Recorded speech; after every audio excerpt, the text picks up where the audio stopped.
Did speak about the political season we are in. For me, I came here ready to congratulate you for your victory against the former speaker. But I had also thought that the NRM would be generous to celebrate with us what transpired in Kololo. We saw chairs flying in air. But I thought we would start with congratulating you, the Speaker of Parliament, for your big victory. But related to that, Madam Speaker, in this political season, because I saw you in the last Parliament, we were celebrating smaller things. The former Speaker was about, I don't know how many years, you brought flowers here for her. So I thought when you contest and win an election, Parliament should congratulate you, because in the past it has congratulated the smaller things. So, Madam Speaker, Honorable can I Ssemujju, raise my issue, Madam Speaker? Honorable Ssemujju, those are our internal matters for NRM. No, Madam Speaker, I don't, because when you say they are internal, I'll leave it, but political parties are public institutions. But for me, Madam Speaker, another issue related to politics, the deteriorating civic space. I have just had a conversation with the State Minister for Foreign Affairs. I had a smaller meeting this afternoon as MP for Chira Municipality with my constituents near Woyogere Police. The tents have been confiscated. I was in Mitiana as the Chief of Staff and Brand Manager of PFF to open an office wherein new leaders and introduce my party to that area. Police said you cannot have a meeting in a tent, maybe you go in a hall. We were walked 3 kilometers to the Catholic church outside the city. And then when we were coming back to open the office, they said you were in a procession and tear gassed us. They are the ones who took us there. Then they said, don't come back to open the office, you are in a procession. Tear gas. So I wanted you, Madam Speaker, since we have the Minister of Internal Affairs, tell us if political parties are banned. If an MP cannot address a meeting in his constituency, that we should go and look for permits. Our leader, Dr. Kizza Besigye, who fought for the freedom of this country, remains in jail 8 months later. The one who was tweeting President Museveni when he was sick in Ruwero. And that's why, by the way, when you are defeating the Honorable Kadaga, I was very happy. The senior people have conspired to let down the country. You want to take away my happiness? It is mine, it is personal. So Dr. Besigye, who fought, I saw her, she said she was very senior. There are those who were with Museveni in the bush, tweeted him. Sam Mugumia, who was with you in FDC before I joined, he was kidnapped. Up to now, we don't know where he is. So my issue, Madam Speaker, is the issue of deteriorating civic space that I ask the minister responsible, since he's here, to tell us. Thank you. Honorable members, I want to welcome you to this afternoon sitting, and I hope you made good use of your brief break. I saw Lob busy in the constituency. Honorable members, during the break, the government chief whip, Honorable Hamson Oboa, lost his brother in an accident. Actually, the burial is going to be on Friday. That is Major Armstrong Oboa, who died in a motor accident in Jinja. And similarly, our colleague, Honorable Mugema Panado, lost his daughter. And on my own behalf, and on behalf of Parliament of Uganda, we want to extend our heartfelt condolence to Honorable Government Chief Whip and Honorable Panado, plus all their friends, families, their relatives for the loss. We stand with you and may the deceased find their rest in the Lord. May we rise and observe a moment of silence in their honor. Honorable members, the rains in eastern Uganda have ravaged in various districts, notably in Kapelebyong, Otuke, Alebtong, Amuria, Abim, Bukedea, and most parts in Soroti. Transport infrastructure and other livelihoods have become severely affected. I am told people in Blambul even don't have food. The little bridge that connects Abim and Obalanga in Kapelebyong has been washed away, while the Moroto Bridge remains at risk. Gardens have been submerged. I was told by Honorable Amero that even her little coffee has been swept off. So I don't know what she's going to use for retirement. I want to urge the Minister for Disaster Preparedness and Refugee to evaluate the situation and take appropriate action to see how we can remedy what is happening. Honorable members, we may be aware that the prevailing electoral roadmap by Electoral Commission indicates that the nomination for parliamentary is going to be on 15th and 16th. That's one thing a member of parliament would know. 15th and 16th, we need to be ready for it. Make sure you have all that is required for you to be nominated. Look at the law. Don't reach there and they tell you that you don't have a clearance certificate. Please do that. And to the committee chairs and committee members who have work before you, can you have all the work completed before we go for nomination? Because we are going to be sitting from now until that time. We will not have a break because we need to dispose of all the business that is before committees. I want to wish all of you well. I know it's not an easy time, but by God's grace we will be there. I want to thank all of you. Thank you. Yes, Uhesh. Thank you. We come here to transact business on behalf of the country. And government business takes priority. The ministers, who are about 5 dozens, are all not here, Madam Speaker. So the motion, Madam Speaker, is for you to adjourn Parliament until government is ready. A member of Parliament from NRM, the MP, Honorable Biraro, has just complained that this government, this NRM government, has neglected his people. I wanted to ask him why does he then support it. But Madam Speaker, this is a serious matter. If the NRM elections have affected You've moved your cabinet, motion. Yeah, I am moving. I haven't Can we finished. first get... I haven't moved, so I am moving.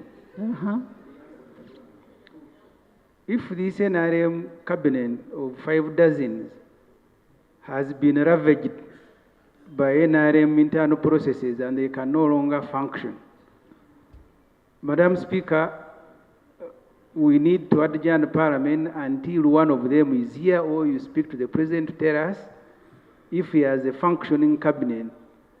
Because the public spends about 2 billion shillings per day to run this house. And the Honorable Musasi, and I thank him, there are ministers here who pretend, even when they are not authorized, that they are representing government. And I really congratulate you If government has not authorized you, you don't come here and represent it.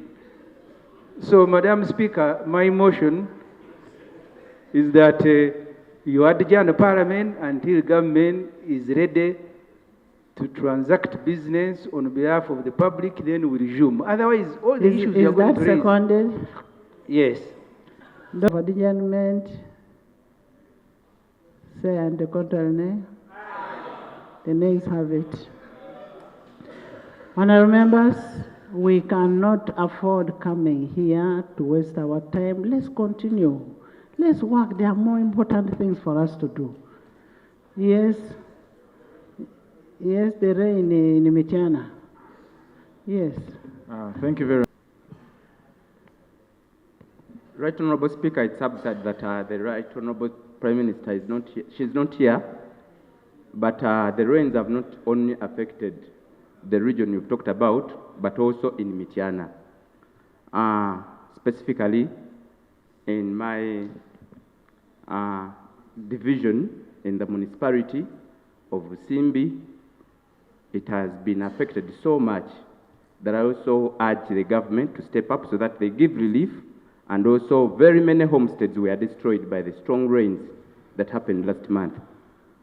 I wish that the Prime Minister can step up to help our people. I thank you. I want to join you in welcoming colleagues back from this short, long, whatever the case may be, recess. Again, it is sad that government is not properly constituted here yet. My colleague mentioned that there is 5 dozens of ministers. That's actually not entirely true. There are 6.5 dozens when you to do the math. So it's important that representation here gets to be good. Honourable Speaker, I have 2 quick issues. There's a lot that's been happening during recess, but now that we are here, I thought that I would bring these 2 quick issues to the attention of government. We have had, and Honourable Speaker, I'm sure you have taken note of media reports, international media, showing that there is a deal that's been agreed upon between the US government and the Uganda government to bring US deportees here. We don't know whether they are former criminals or whatever or current, whatever the case might be. The Minister of State for Internal Foreign Affairs, Honorable Okello Oryem, denied these reports initially, but then the reports persisted days later. I think it's important for government to help us understand here. Is it true? If so, how? What's the arrangement? What kind of people are these? Do they not have their countries where they originally come from? Why Uganda? And if Uganda, where? I think all of these issues need to come through. And if the reports are untrue, it would be good that they clarify here on the floor of Parliament and say it is entirely untrue. Then we know how to proceed. But if it is true, let's not operate surreptitiously. The country needs to know who are these. Somebody might wake up and there's a criminal as their neighbor and they have no idea. The second issue and final issue, Right Honourable Speaker. For the umpteenth time, Right Honourable Speaker, I've raised issues to do with prisoners who, as a result of the Supreme Court ruling on the 31st of January this year, which was to the effect that civilians have no place before military courts. And all those files should be transferred to civilian courts. That was an order of the Supreme Court. Up until now, Honourable Speaker, that has not happened. Each time we raise the issue here, the Attorney General has said, well, Article 120, the DPP cannot be ordered around. The DPP, who is now exiting that office to become principal judge, has not moved. We get back to you, government. What is happening? Honourable Speaker, there has been 2 recent rulings. One, Sechitole Koyasin, also known as Machete versus Uganda, and another, Agaba Anthony, also known as Bob Young versus Uganda. These 2 were sent to jail by the court-martial. Now, the court-martial is functus official, no longer has any jurisdiction over them. They went to the High Court to seek bail as their cases get to be processed whichever way. There is 2 rulings here, one by the Honourable Justice Professor Andrew Hauha and the Honourable Justice Emmanuel Baguma that I want to lay here. These rulings are to the effect, court was saying, we cannot entertain a matter which has not been properly brought before us as the High Court.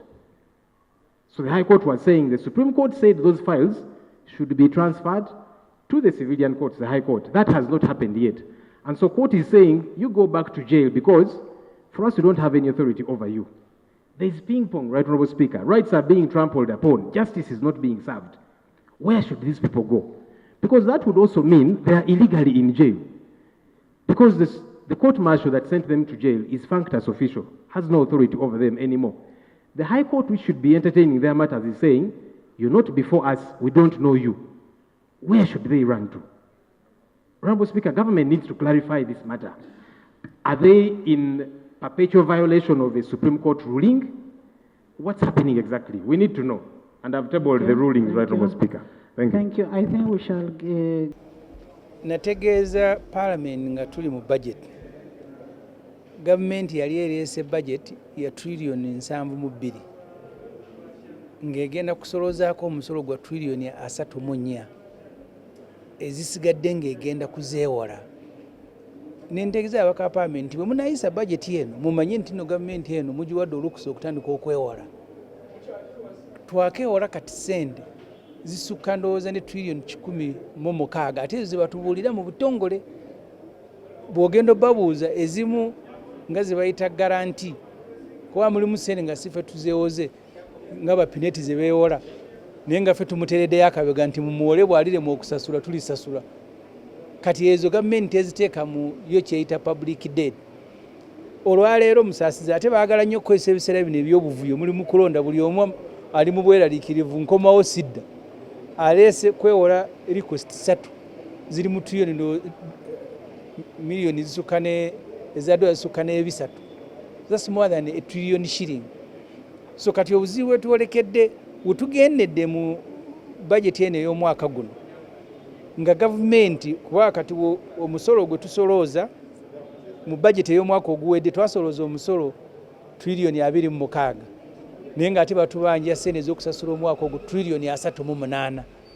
Kati omwaka guno mulimu sente ez'okusasula omusolo mu bajeti trillion 27 naye ate tugenda kusolooza omusolo era trillion nga 27. Bwe tuteegendereza Uganda ejja kwewola tutuuke ekiseera nga tulina kusingayo bantu bali mu Uganda na bizimbe na nguudo. Kubanga oba omusolo gw'osolooza tegusobola kusasula sente ze bakubanja ate nga weeyongera kwewola. Kaizo ze ngambye ezo ze tulina okusasula ne katwongeddeko ate tukyayongera. Abaka Parliament abo bagamba naye nga beefuula nga abatawulira abatategeera nti muyisa budget ne bana bagaye mubakkiriza genda kwewola. Gw'oyisa otya budget nga erimu okusasula omusolo trillion 27 naye nga mugenda kusolooza ate 26 nga ze mugenda okusasula nnyingi okusinga ze musobola okujja mu musolo. So kati ekyo buli omu yeesibe ebyo tujakeera ku nkyanga waliwo wano yatutwala waliwo omusajja yali emukono eyo ng'agaba obubizi abantu n'abagamba bonna agenda batuuma erinnya lye bonna ekyalo kiramba bamuyitanga oba Wilson. Tugenda keera ku nkyano nga batuguze China yokka etubanja trillion 9 batume bahanga nga gemanya ge batuyita wano ffenna abantu abali muno ng'omusajja yatuguliddemu mu Uganda kubanga China etubanja trillion 9 buli mwaka tweyongera okwewola. Buli mwaka tusasula China billion 6 ze tusasula China buli mwaka bwe gugwako n'ekongona nti Land Road sente zange ziriwo. So kati awo Uganda weetuusa ate ebiseera bino ebyokulonda nga beetaaga sente nnyingi mulindeeko eno ntandikwa. This Parliament, when we are processing the budget, that by passing a budget of 72 trillion, when revenue correction is estimated to be at 34, it means you are giving government advance permission to borrow to finance the budget itself. The MPs never listened. At that time, the report on debt indicated that we had contracted debt of more than 106 trillion. But that is as officially given by government. Sometimes they give less than what they have borrowed. This last financial year, we had a budget of 70 trillion again, but we had a debt that had matured of 38 trillion. 48% of the budget was for debt servicing. This financial year, budget of 72 trillion, 27 trillion is for debt servicing. Yet the tax projection is 34, but they will not collect more than 27. So these guys have mortgaged all of us, and the MPs are just nodding. Because I asked them before you say I understand the implications. China alone has given us about 9 trillion shilling. Every year we give China about 600 billion shilling in debt servicing. So don't be surprised. There was an American who was operating in Mukono. He was giving people piglet.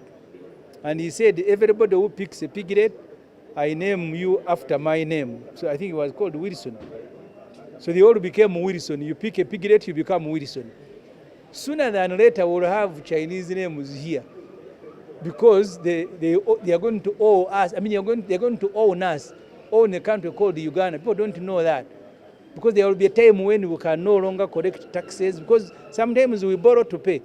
But time reaches when you can no longer borrow to pay. So those ones who have given you money, if they have nothing to take, they will take the people and name them after Chinese President Xi. Because we will be a property of China. So that's where we are headed, and people need to wake up.